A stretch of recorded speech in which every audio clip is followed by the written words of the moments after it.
Welcome to Makers International, a podcast of makers from around the world, talking with makers from around the world. Here's Jamie Page, Steve Twidell, Chris Cute, and now your host, Richard Morley. Galileo, Galileo, Galileo. Figaro. Magnifico. Good morning, good afternoon, good evening, good night, good times, whatever time it is, wherever you're listening. Joined with me, as always, Mr. Chris Cute. I'm just a poor boy. And nobody loves him. Exactly. Mr. Steve Twidell. Hello. And of course, Jamie Page. And he's got a poor family.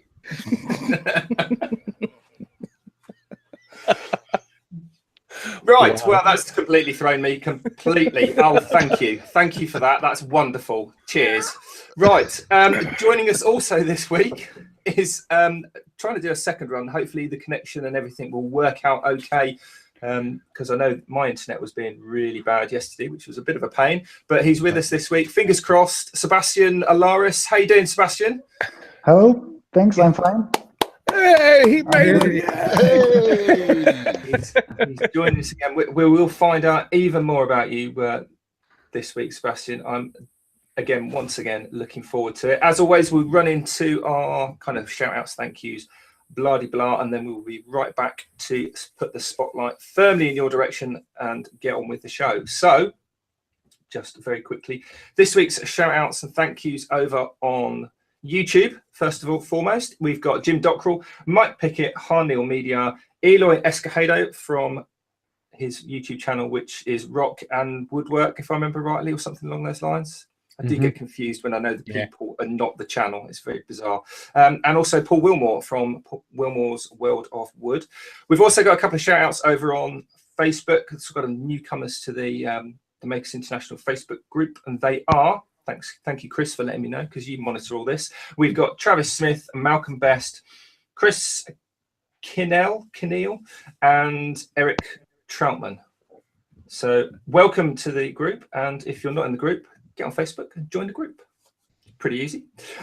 This week's podcast, as always, is brought to you in part by Yorkshire Grit, the wood turner's abrasive paste, our good friend Chad over at Mancrafting, Pam from Highland Boxes, and also Steve Harneal Media, who kind of helps us all out with our website, etc. And if you want to find out more about these people, and I highly suggest you do, because they're all awesome people, go to the website, makesinternationalpodcast.com/sponsors, and all the information's on there. Is it not, Jamie? It is indeed. Good, because you do all the website stuff. So. Well, with Steve, yeah. That's so clever. Jamie, we almost sounded organized. Oh, well. Well, I was trying to, blow you. I'm not going to say that. I was trying to kind of help you out there, Jamie, but you totally blew it. But, thanks, Steve. Chris, do we have any random listener questions from last week? We do. Actually, I put out a little message in our Facebook group for people to ask us questions for this week, and I wound up with a minimum of 5. So, Richard, I'll give it up to you. Numbers 1 through 5. Pick a number, and I'll ask the question appropriate to the number. 4. Number 4 was from Jim Dockrell. Jim says, if you had the budget to buy the tool you always wanted, what tool would that be? So, Jim asked that of everybody. So, whoever wants to jump in first, go ahead. I want a drum sander because I think it'd be quite cool. Awesome. Steve, Jamie? I would probably go for a bigger lathe. Okay. Stephen? Yeah, at the moment, I would really like to get myself a 3D printer. But yeah, I'm with Jamie though. I would like a top of the range. If I ever had the money, top of the range lathe with all the bells and whistles. Sebastian? I would like a forge, I think. I'm sorry. A forge. A forge. Cool. Okay. If money was no object, I would take a sawmill, so I could mill my own lumber. Just because where I live, that would make sense. So that would be my answer. Well, you could make one like Matt Cremona did. Yeah. Matt's a little more ambitious than I am at this stage in my life, Jamie. I'd rather just buy one. If money's no object, why would I build my own? A little bit Plus taller the fact, as well. plus the fact, Chris could just fit it in the corner of his workshop too. Yeah, exactly. Right. Yeah, you wouldn't have to go out in the snow. That's what I should. That's what I should have said. I should have said I would like to have a bigger shop. That's what I should have said. It's never going to get old, is it? I'm not about to go there. Yeah, you've got a sawmill. You just run it through your bandsaw. Oh, right. Thanks. All right. Thank you, everybody who answered those. We'll get to your questions, if not this week, then in the weeks to come. So I do appreciate the help. But anyway, Jim, that's the answer to your question. If you were that darn interested, there you go.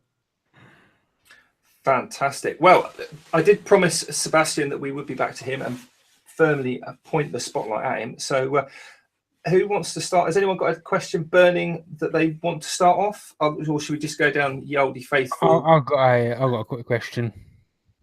What the hell happened last time?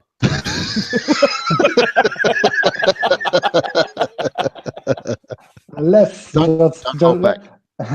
let's just say I had some software issues because I have a Windows computer, and there were some legal issues. So that's been fixed now. Are you insinuating that if you had a Macintosh, you wouldn't have had those problems? Maybe not, but I don't know. I'm just trying to start a fight right at the beginning anyway. Sebastian, let's start at the beginning. At least that's always a good place to start, Richard. Tell us about yourself from your youth to where you are now, how you got into doing what you were doing. If there's a story behind that, let's hear about it. So I'm Sebastian Ollari, and born and raised in Hungary, Europe. I'm 20, born in 86. Yeah, born in 86, and actually I made little things in my whole life. So started with Lego. Then with 14, I got a car for my brother just to play with, so just to work on it. And I discovered a love of cars, for cars. So I done that many years. So in school, I learned as a plumber and heating and such things. You're going to set Steve off now, aren't you, with the swinging the lamp with the soldering and bending pipe stories? When I was a lad. Oh, God, please. Sebastian, please continue. Otherwise, Steve will tell us. But that don't last very long. So I just worked a year in that. So I don't have much experience in that field, but continued as a car mechanic until I was 25, I think. Yeah. So what was the reason for stopping the plumbing? So the reason was I had some problems with my health, and got diagnosed with the Crohn's disease. And there was, as a newcomer, so to say, in the plumbing business, you have to shovel, dig ditches and such things. And with my health, I couldn't do that anymore. So wise decision.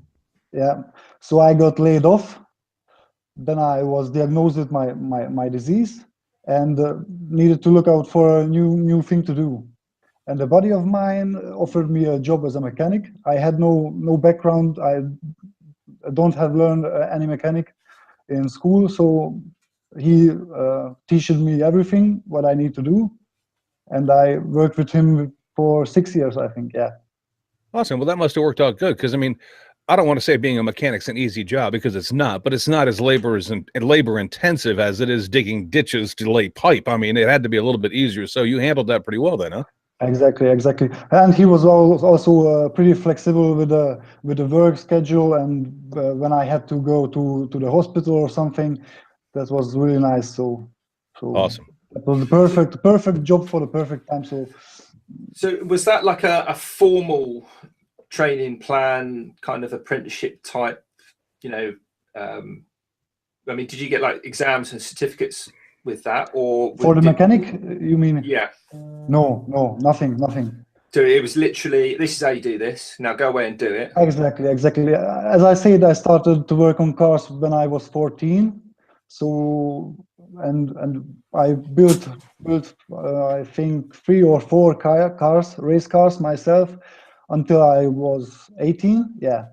So I, without any experience, just with some buddies, and then after that, I got the job by my buddy. And It's one of, yeah.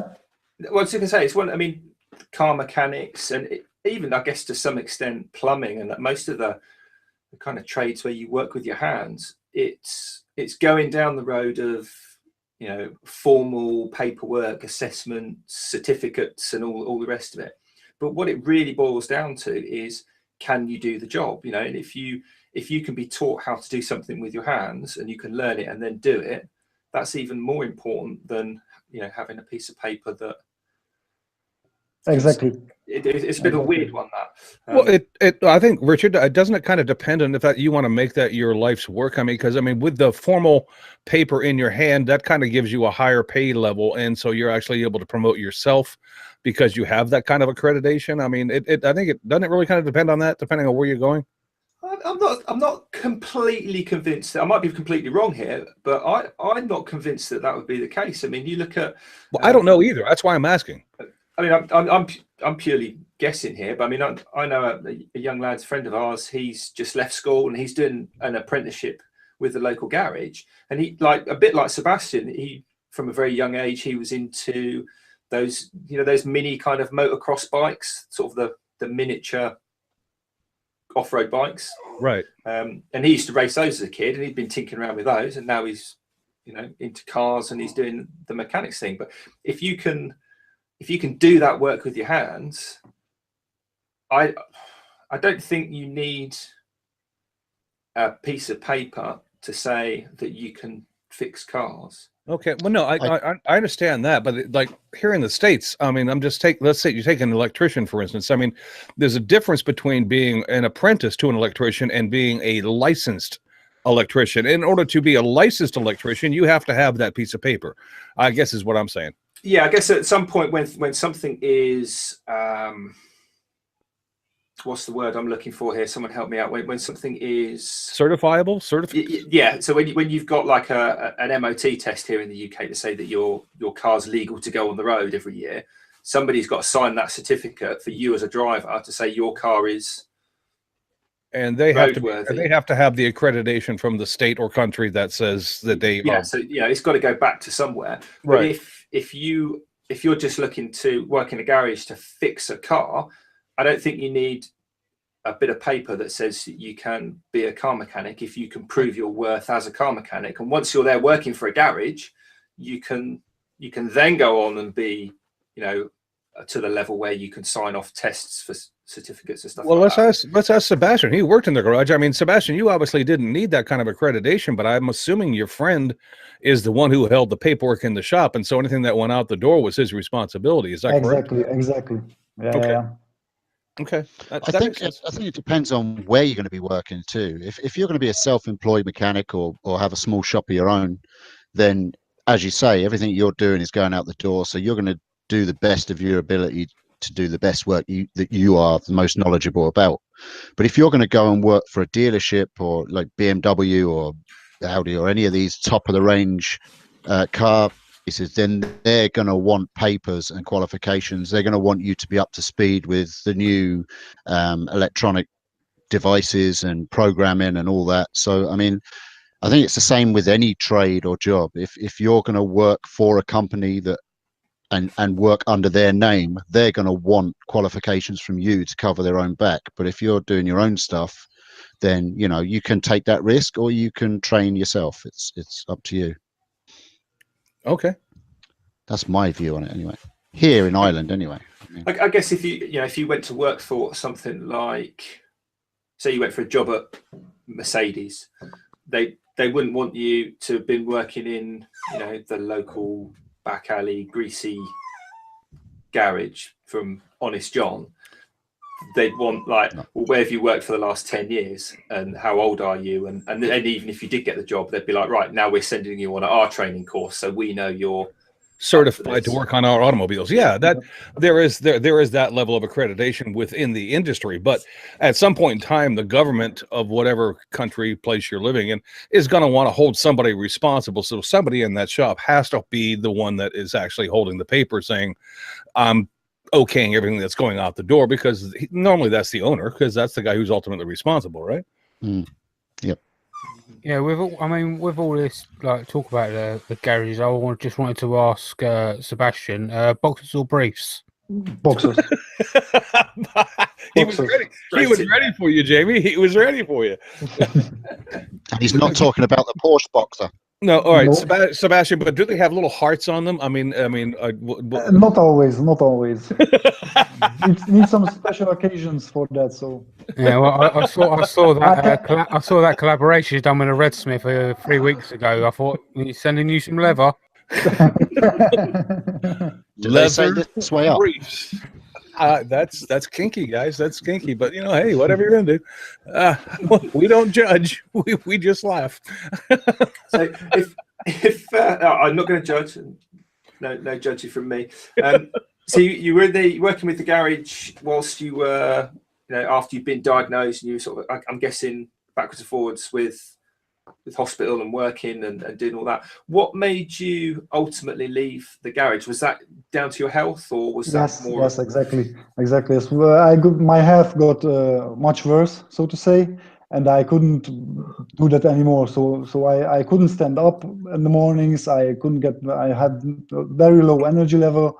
I couldn't get some sleep, so it was I couldn't work anymore. So I needed the surgery, and the first surgery was a pretty major one. It was a major, it's a big one, major. Yeah. It was very life-threatening because we waited too long for the surgery. So the doc had a pretty rough time to, so to say, save my life, as he said. And after that, I was pretty down because I lost over 20 kilograms of weight. So I was about 45 kilograms. Yeah. At that time, we lived in an apartment with my girlfriend. So I was pretty down, and I really don't had anything to do, or couldn't do anything in an apartment. I was working physically every day before that, and I was not interested in internet things, so just sitting and watching TV and such. So it was a hard time. Well, that'll depress you. I mean, that's kind of a hard thing to go through at such a young age too, especially when you feel like you're in your prime of your life, and you don't A, you can't do everything you want to do, and B, on top of that, you're depressed, so you don't want to do anything. I mean, how'd you get yourself out of that funk, Sebastian? Because that's not an easy hole to dig yourself out of. Yeah. The problem after that was that I had to wait a half a year for my next surgery to fix my inners. So, but then the doc got something wrong, so to say, and I had a third operation right in the hospital. And then the funny thing, just to say what the importance of life is, we asked the doctor what we can do, or my parents asked the doctor what we can do money-wise, what could help, how he could save me. And the doctor said, "This is no question of money. That's just." So then occurred to me that is just a thin line to stay alive. So no money. It doesn't matter how hard you work in your life and how much money you have. Health is the only one thing you got, so you need to take care of it. Yeah. So I mean, it wouldn't have mattered if you could have thrown millions at your problem. The remedy would have been the same, no matter how much money you decided to spend on it. Exactly. So I had 3 weeks of waiting time, so to say, waiting if I stay alive or not. Man, that's tough. Yeah. And that really screwed with your head as well. Yeah. And the whole family. So it was a difficult time. But I decided if I go through that life phase and I get out of the hospital, I don't care about money. I don't care about what I can show off. So just enjoy my life and do what I want to do, really what I want. What I don't want, I don't do. So, and I mean, good for you. That's a hard lesson to learn that early in your life. But I mean, I'm telling you that probably aged you mentally by at least a good 20, 30 years to get to the point where you go and understand what really matters.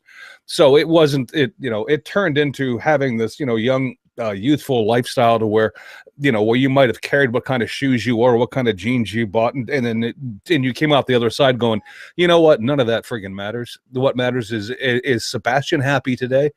And is Sebastian doing what Sebastian wants to do today? And if Sebastian is, then that's what I'm going to freaking do. That's a hard place for a lot of people to find, man. So I congratulate you. I'm sorry you had to take the journey you did, but I mean, good for you. Good for you. Yeah, and credit to you for bouncing back and overcoming all that. And I mean, you're very strong-minded now. So congratulations on getting through it and being the person you are today. Yeah. Without that, I mean, just mirroring what Steve said. I mean, some people just don't. No, they don't. Yeah. Some people just don't. Yeah. So I mean, I'll drink to that, but that doesn't say much because I'll drink to pretty much anything. But I mean, I'll raise my man crafting mug. There you go. That's definitely a very, very sobering thought to say. Something you've got to go through that kind of an ordeal to get to the point where you thankfully got through it. And you're now on the other side looking back and saying, you do what you want to do. And if you don't want to do it, you just don't do it. Would you change anything about that to have got to where you are now? Nothing at all. Because I mean, that's quite by anyone's standard, that's a high price to pay to get to the point where I do what I want. I live every day, and that's the experience I've got, and the reason why I do that. I think the harder question is if you had the choice to take that risk, would you take that risk? And I'm sitting here thinking that's a tough one, because I mean, it's almost for me looking at listening to what you just said, and it's very poignant that you say you do what you want now and you enjoy every day and you live the life you live. If I was faced with that same choice to risk going through something like that, but the reward to be happy at the other side, how many people would take that risk, and how many people would kind of live a normal life, but at the same time, because it's one of those things that that's almost a dream that everyone chases, isn't it? To be happy and to be able to do whatever they like, and without really understanding why. And I'm guessing you absolutely understand now why. That's a very sobering thought. So what was it that made you kind of, you obviously made the mental choice to get through this? What was the catalyst to be doing the making when you came out the other side? I mean, why not, I don't know, painting or musical stuff or something like that? So that was actually the difficult part, because I had some limitations what I can do with my life, so what I can work or what I could, and at the time I didn't have anything at hand, so I started. I don't know how, but I was never into YouTube that big or watching YouTube that big, but at that time I somehow got to a YouTube channel from Jimmy DeResta, and liked what he does. So making videos, building stuff, showing the world that anybody can make with. I think Jimmy's first videos were pretty simple, so to say, with simple tools. Yeah. So that was not too far away from me. So that gave me something to look out for, get some tools together, borrow some tools from friends or family, and start working on something. So that was the first thing.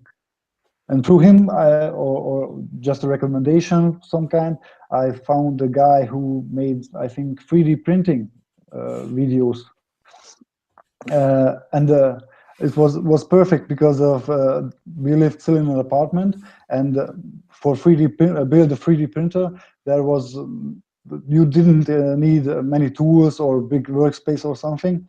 So I just gathered all the parts together from internet, from China, and built my own 3D printer. That was actually my first build. What was the first thing you printed?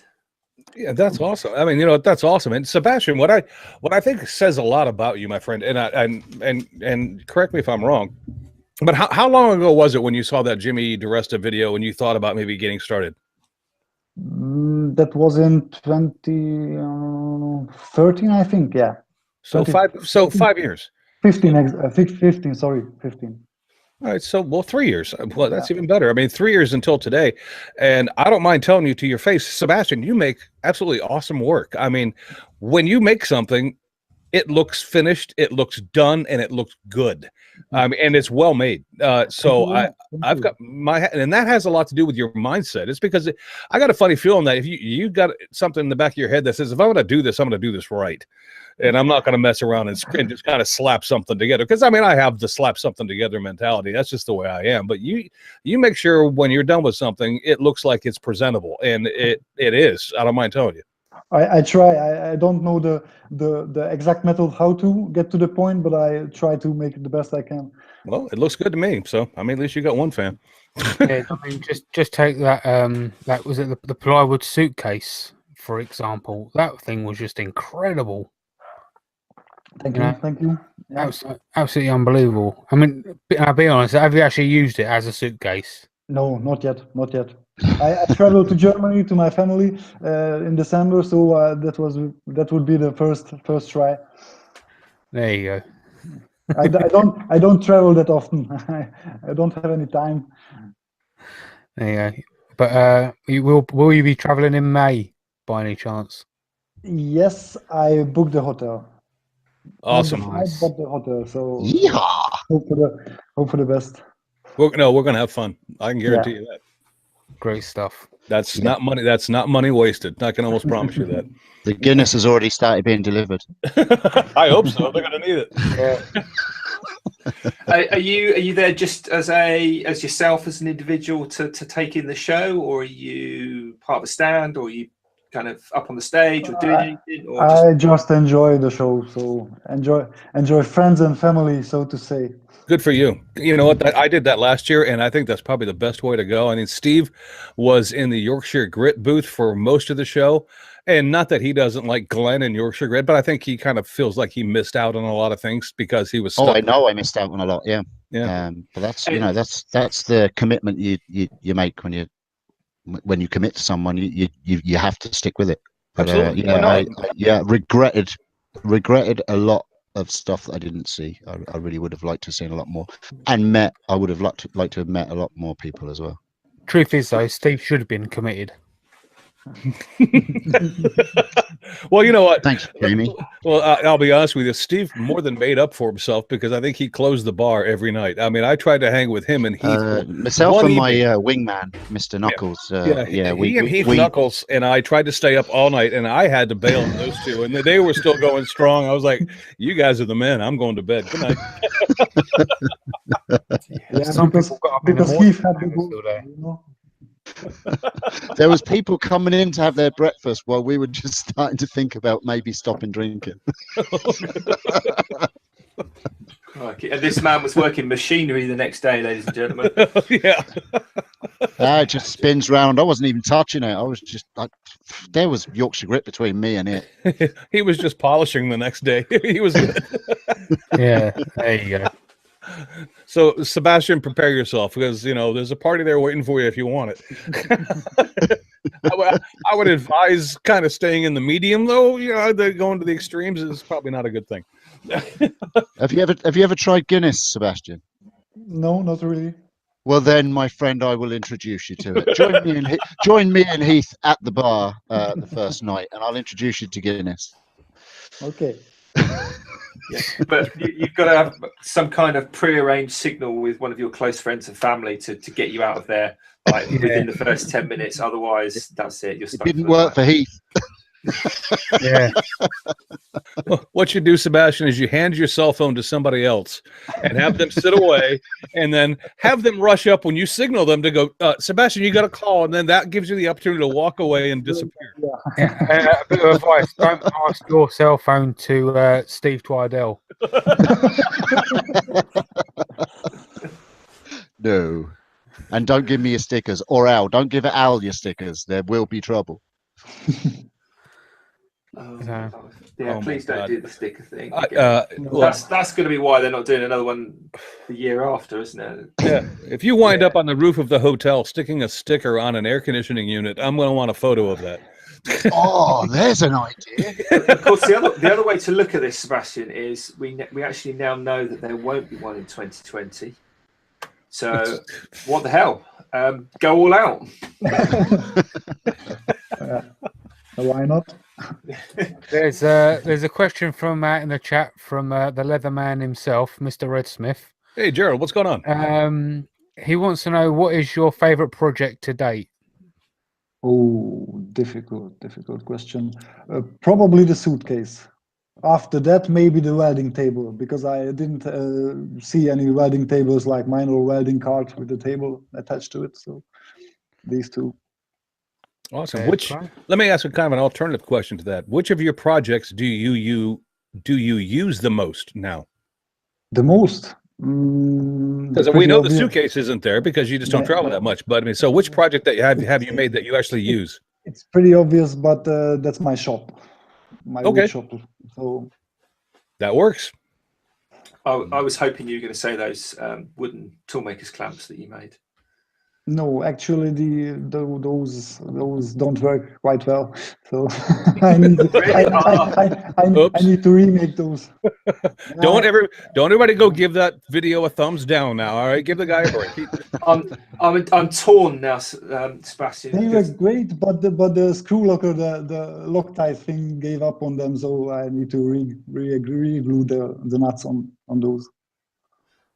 Okay, because I think I've watched that video about 5 or 6 times in the past few months, because I want to make a load of those. I've got one wooden clamp that I bought, but I want to make a load because they're actually really useful. And now it's almost like meeting your idol and finding out they're horrible.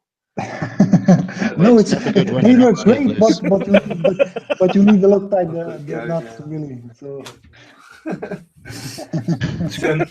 so it was purely the Loctite on the yes. the nuts.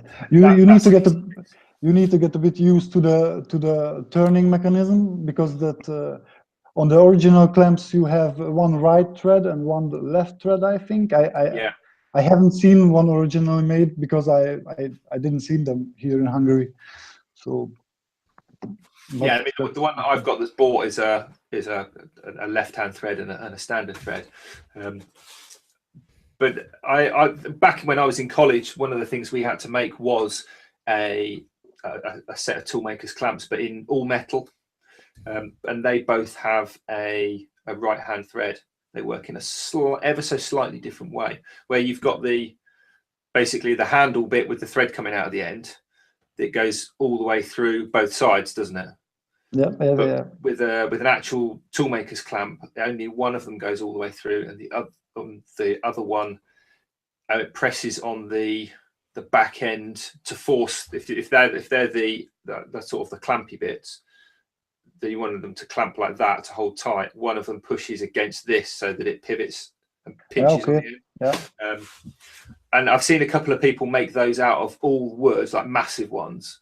But the fact that you use those little barrel, cam barrel nut things, because they're cheap and easy to get hold of. So yeah, we'll work something out. There's another question from Matt in the chat from Dave the Wood Barber. He says, what skill don't you have but you would like to? What skill? Many skills.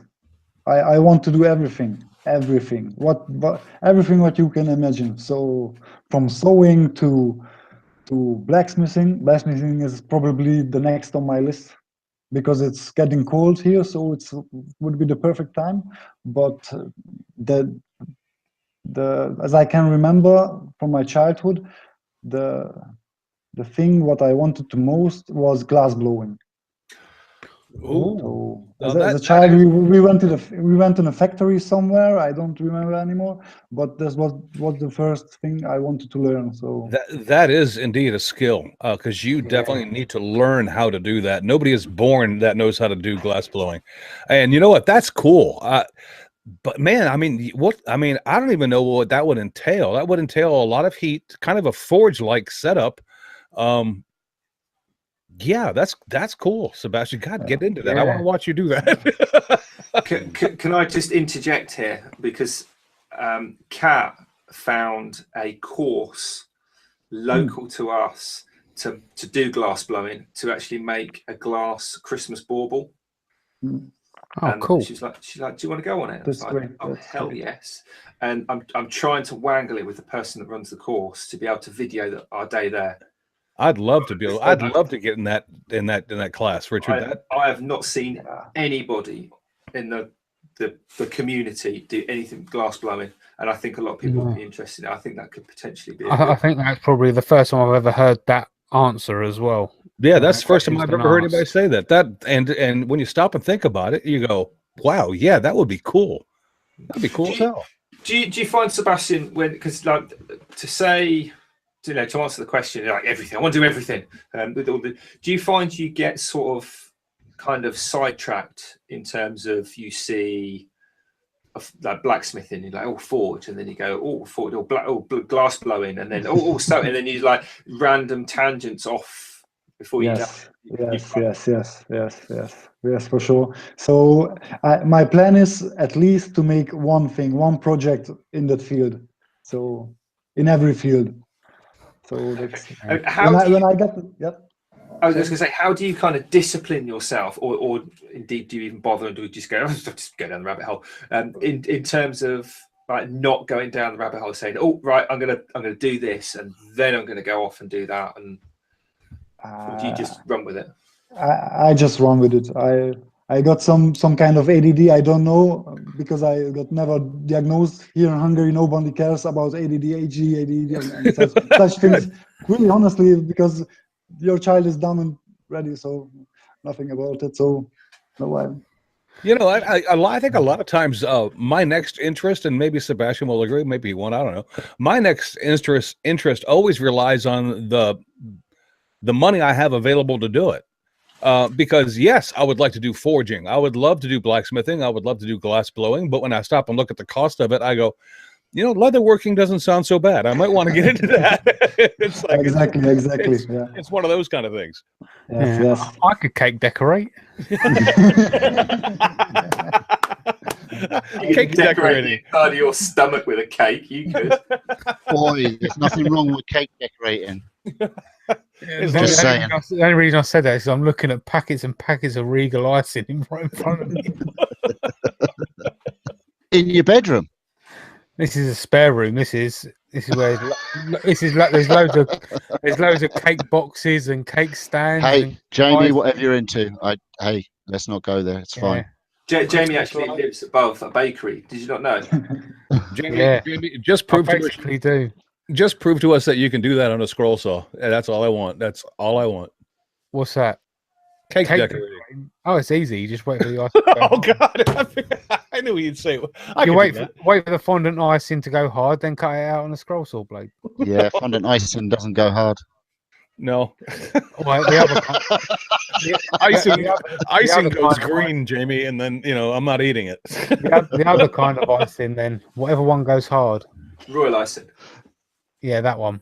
Oh my God. The one you roll out. Yeah. So what are you working on at the moment, Sebastian? Presumably not a cake or anything like that.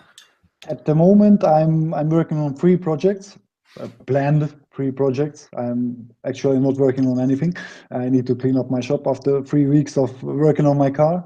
So next project will be some metal working. I want to do a metal box with just woodworking tools, because I need a project box for a thing. and then probably I need to get some firewood. So I need to take apart a few pellets, and so something from pellets. I have a shelf idea and such. So All pallet wood projects are always fairly readily available and popular as well. So yeah, that's all good. But of course, the underlying thing is, because I get the impression that most of your projects, if not all of them, or very nearly all of them at least, are based on a need or a requirement over and above for the sake of putting a video out. Is that? Yeah, exactly. Either I need a thing, or I just wanted to try a technique or something. So not for sake of the video. Yeah.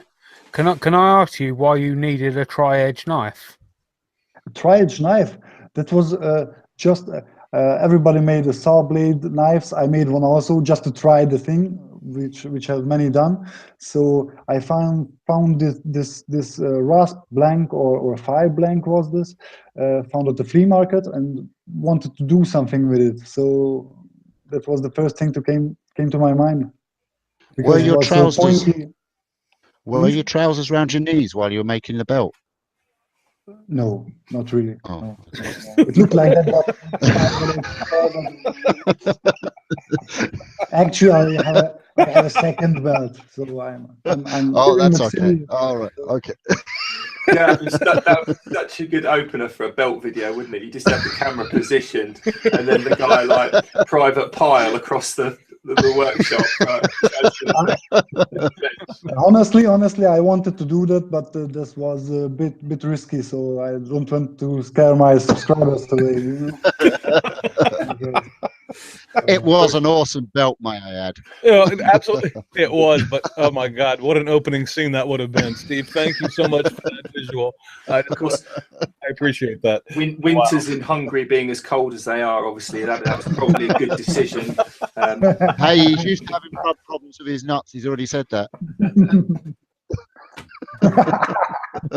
Oh my God, I'm leaving that alone. I'm not even gonna go there. Figaro. Figaro. Oh man, mamma mia, mamma mia. Let's move on. Mamma mia, let me go.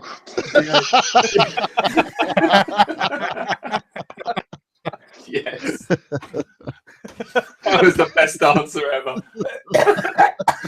So with your workshop, is it part of where you live or attached to where you live, or is it detached, or like as in it's attached. It's attached to the house, and I have a couple of buildings attached. Buildings, small rooms. Was that kind of part of the criteria of having the place that you're in, was because it had or was that just Not a really. coincidence? Not really, because I started the channel after we moved here. But it has a mechanic in the mechanic hole, or what's that? Mechanical pit. Exactly. So that was the reason. The room was just good that it was there. So Nice. And I mean, you do woodworking, obviously. You've done the metalworking, you're kind of tool making, leather working. What haven't we seen on your channel that we are likely to see in the future, other than obviously the glass blowing, which everyone's now excited about and will no doubt hold you to? So probably blacksmithing. So blacksmithing would be the next big thing to tackle, but I need to collect the tools. I got an anvil, a small anvil from my dad last year or this year, early this year, but I need to figure out how to set up a workspace or a workshop, maybe build a gas forge, maybe. I don't know yet. So you're already in the kind of the process of I think you do, but the difficult part is I haven't found any place in Hungary that sells that heat-resistant cement-like stuff and rock wool or something like that, which can contain the heat. So that might be an import job. I bet there's places in the UK you could get some and take it home with you. Yeah, probably. That's got to be worth investigating and coming over or staying an extra day. Yeah, Mm. yeah. Definitely. So if you are Yeah. in the UK and you're listening to this and you know where you can get the rock wool or the fire cement that's forge suitable, get in touch with Sebastian. Because is Sam Fowler going to Maker Central? Do we know? I don't know, to be honest. I don't know, but I'm going to assume only because of the vicinity. I mean, I don't I'm know. sure it wouldn't be too hard to get some sent over to you, Sebastian. Yeah. 'cause Yeah, well, I do my research and then I wouldn't tackle that early next year, because when the summer hits, then I don't think I have any luck with blacksmithing outside. So Oh, it's going to get a little too warm. Yeah, I hear you. I've just got images of your next video of you just having a glass in your hand going.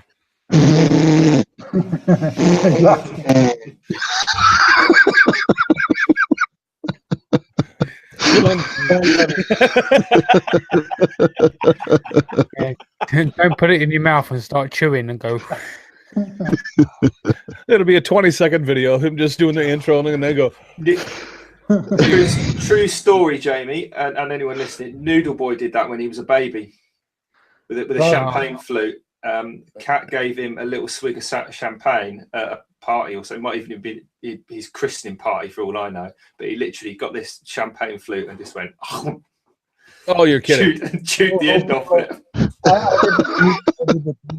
And look how healthy I am. So Yeah. That's not advisable, by the way. Everybody listening, try not to chew your glass. That's just not healthy. Oh, dear. So, Sebastian, let me ask you a question. This is going to be a hard question because I don't know how. If you asked me this question, I wouldn't know how to answer it. But for people who don't know what you do, where you're at, your channel, what you're about, if somebody says, "Well, what is it you do on YouTube?" Explain it to me. What is your channel all about? I mean, because I know that's a hard question, but give us some thought, and then let me know if somebody who doesn't know YouTube or what you're about. How would you explain to them what you do? that's a really hard question, because as I said, I want to try everything, so I couldn't say come and watch me try stuff, because I don't explain the things I do. So it's really hard to advise something. So Yeah, that's a tough question, and yeah, He entertains very skillfully. yeah, maybe entertaining is the best word. Yeah. Well, I entertain you as I make things. Okay, I like that. Hey, you know what? That works. That works. Because I honestly, Sebastian, if somebody asked me that question, I wouldn't know how to answer it either. So I figured I'd ask you first. That way, I don't look so stupid when somebody does ask me. Yours is easy, Chris. You just kill cats. I kill cats. Yeah, I shoot cats with balls.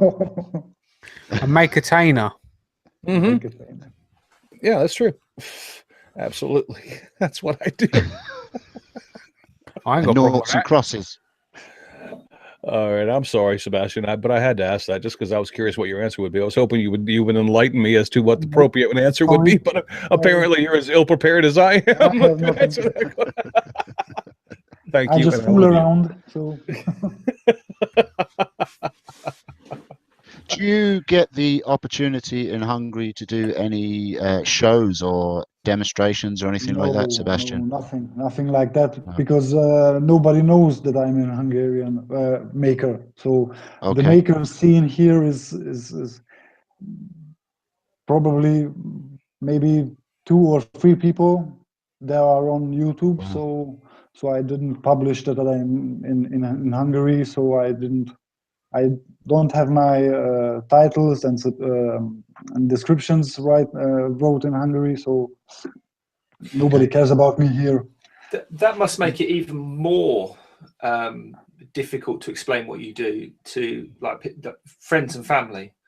I mean, Yes. do they literally just think you're some kind of head case, or do you actually explain to them that I enjoy making stuff and I put videos on YouTube and for some reason people watch them? Yeah. That's exactly what I say. So that's the case. Hey, that works. As long as you can move on to the next subject quickly, that's fine. I make things on YouTube. People like them and they watch them, and that's pretty much what I do. That's a short story. So I can go in detail, but they probably don't understand it or don't care about this, how this exactly works. As long as it works for me, so they don't care. I'm So now pass my beer. So, is there very little handmade items in Hungary then, Sebastian? Or I wouldn't say a little handmade, little community for handmade items, but I think almost everybody in Hungary can make things with their hands. So okay, because it's not that I wouldn't say poor country, but we are 20 years probably behind the USA. So here the people are still working with their hands day out day in, and they need to know how to make things. So Well, that's not a That's bad cool. thing. Yeah.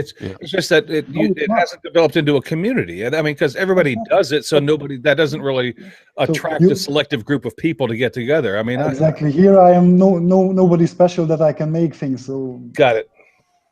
Got it. So it would make it hard for you to do something that everybody else already knows how to do, and then try to sell it. I mean, they would go, I can exactly. make that myself, right? It's like trying to Exactly. sell your woodworking to a woodworker. It's like Yeah, it's ice to an Eskimo. It's like, sorry, I can do that myself. and people are not willing to pay for handmade items or handcrafted wood furniture or something like that. So it's Okay. pretty hard to. Yeah. That's awesome. Yeah. Well, Sebastian, I'm glad we finally got together and were able to talk to you because, my friend, you have an interesting story and you do awesome things. And I was glad to sit down and actually talk to you because I don't think we've ever spoken before. So it's been an honor. Thank you very much. Yeah, definitely. Really looking forward to meeting you in person at Maker Central. So you'll be on my list of people to kind of stalk and hunt down and single out. Yeah, I'll look put you forward to on that. the Guinness training list. Sebastian, Sebastian, learn how to run. Presumably you're, I mean, I'm guessing here, but I think a lot of people stay at will you be at the Hilton or? Yes. So you'll have to come along on the Sunday night and at least say hello to everyone live on the show with us. That'd be awesome. I try my best. I can't promise anything. I don't know how I can sleep out my Guinness problems after drinking with Steve, but I It's all right. I'll look after you, Sebastian. Don't worry. I'll look after Okay. you. And if Sebastian. I don't, Heath will. Sebastian, Okay. go to your room, lock the door. That's all. Okay. I don't tell anybody my room number like you did. Yeah, exactly. Don't tell them where your room is because you'll be awake all friggin' night. Don't do it. Unbelievable. Hey, we have a Jamie Page, top detective, on our team, so we'll find out anything we want. Speaking of Jamie's page, Jamie, do we have a page this evening, or are we going to did you see that? Yeah. Hey, Steve, I saw the segue. I had to go for it. Funny you say that. There is actually a Jamie's page. and as most of you have probably heard, there's been a few Queen plugs throughout the show today. Reason me. basically being is the podcast has just started a T-shirt campaign called Makers Rhapsody. So basically, there's actually two mentions. First of all, there is a quick shout out to Alsakshick for helping us with the shirt design. So thank you very much for that, Al. We really couldn't have done it without it. Come out absolutely incredible. So if I don't know, can we highlight Steve for the people over in the live chat for the time being? He's on my screen. I don't know if he's on the screen for everybody. Let's see if we can. Yeah, I can present him to everybody. I can try. There you go. Yeah, there you go. Right, Steve, should say something. It should be all right now. Buy one of these, please. Right. Right. So, basically where we've Al's basically superimposed us as the Bohemian Rhapsody song, but we've called it Makers Rhapsody. Mamma mia. Obviously whacked it onto a T-shirt. So if you'd like to get one of them, then just go over to the website at makersinternationalpodcast.com. Follow the link at the top of the page. Then when you get there, it will take you to a Teespring campaign. And then what you've got to do is you've got to make sure you scroll to the bottom of the page and make sure you've got the right country selected, and it will show you the right currency, because it'll either be in euros or dollars, and then that way it'll obviously ship out from the right place as well. Then, All right, whoever's clicked on Steve, unclick on him. I'm just looking at the picture there, Alright. and Al's changed it so I'm holding a router bit. yeah, I've Yeah. just noticed that. I thought you were actually, when Jamie and I talked about that earlier, I thought you were holding a cross to begin with. Then we looked at it and went, oh my God, Richard's holding a router bit. so yeah, there you go. That's funny. That's All right, and they're actually they're good quality T-shirts because they've been screen printed rather than just iron on stickers. There's a link down in the description today, too, for those of you out in the chat. If you want to check it out, it says Maker's Rhapsody T-shirt. And if you want to buy one, then that would be great. If not, then, yeah, that's all right. I don't care. Okay, so Buy one. that's that. So do you want me to do my shout out? Yes. Okay, my shout out this week goes to a channel which you've most likely heard of before.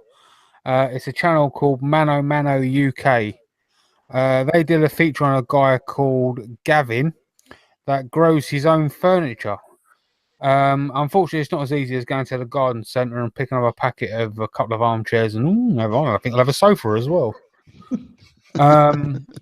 But what he actually does is he actually touches up and manipulates around a mold, and after years and years of playing around with it, he cleans it up with some power tools, with like sanders and saws and all that sort of stuff. So yeah, it's a pretty interesting video.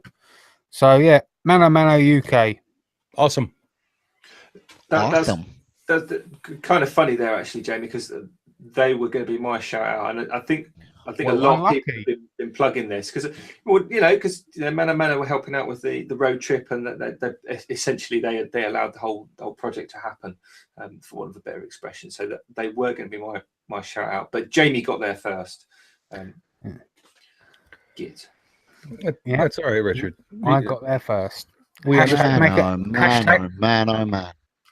Make it happen road trip. There you go. First episode will be out soon, very soon. We're talking days. So speaking of that, Richard, who do you wish to mention this week? Well, you've kind of put me. Well, you sort of put me on the hop a little bit. I was doing a live stream yesterday on my channel where I was playing around with some pens, and as a result of my ineptitude, is probably the best way of doing it. I was using a pen kit that I'd purchased from Taylor's Murfield, who's a pen supplier here in the UK. And whilst I was live streaming, my phone kept going off and I kept rejecting it. And then I looked in the chat and it was the guy from Taylor Murfield saying, "Answer your phone, I'll talk you through it," which he ended up actually doing on the live stream. So as a kind of a thank you, because he didn't have to do that at all. I was surprised he actually saw the video, was sat there watching it. He basically, I thought that was quite good customer service, and he probably awesome. Just didn't want me looking like an idiot and then it reflecting badly on him. Probably.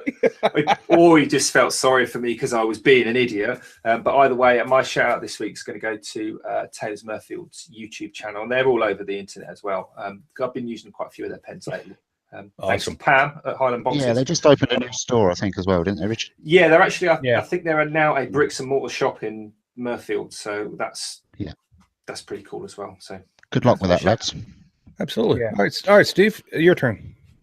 Well, I'm going to be honest. I didn't really have that much of a shout out this week because I've been super busy or super sick or a bit of both. So I'm going to shout out my bestest friend, and you can nearly say brother, Rob Summerlin from Woodsley Summercraft. He is an amazing wood turner. Yes, he is. He makes some beautiful bowls, and he also makes tool handles and stuff like that. Really good wood turner, really nice guy, and my brother from another mother. So yeah, Woodsley Summercraft. My shout out. Rob's got a YouTube channel. Pardon? Rob's got a YouTube channel. Yeah, he does, JP. Yeah, he does, and the link will be in the description. Shut up, Jamie Page. I'll go next, and Sebastian, we'll save you since you're our guest for the last, and so you'll probably be the best. My shout out is not a YouTuber. Actually, I found this guy via an inquiry that Michael Masters made in our Facebook group.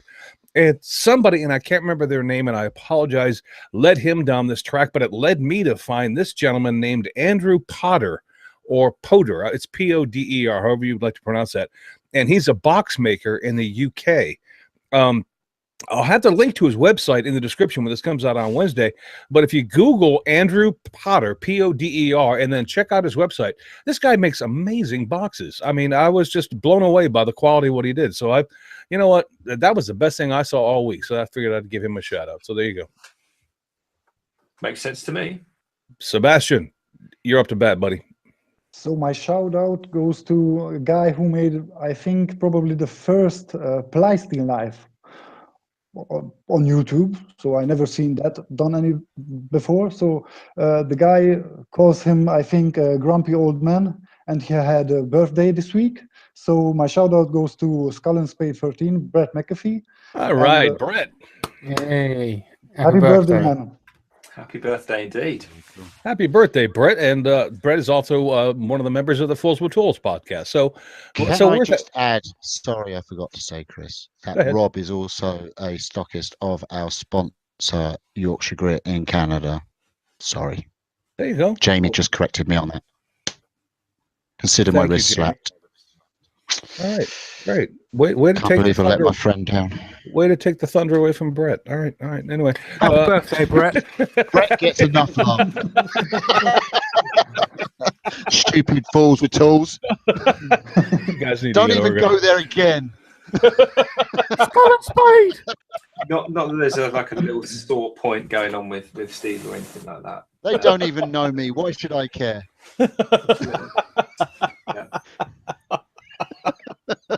Richard, get us out of this mess. It's going to need more than just me, I'm afraid. I've no idea. I guess, other than the obvious, to thank Sebastian for coming on again, which obviously leads into the obvious question: why?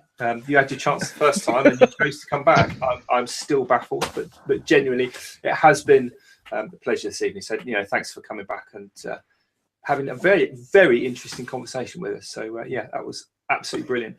Hope to see you at Maker Central. Where can everybody, because, it's too long to Maker Central, so where can everyone find you and what you do in the meantime? So probably the best place is youtube.com/Ollaris.